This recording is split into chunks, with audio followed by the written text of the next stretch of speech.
Hej YouTube, der vil jeg vise jer, hvordan man får uendelig mad i Minecraft Online.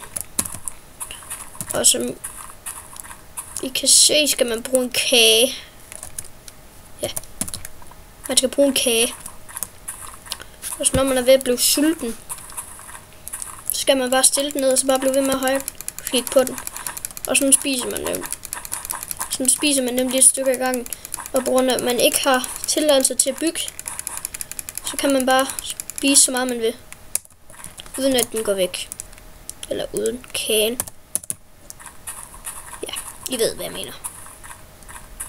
Men i hvert fald, ja, det er sådan man får uendelig mad i online Minecraft.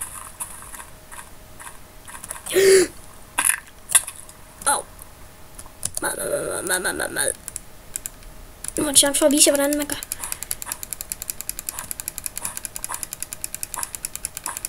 Ser det virkede.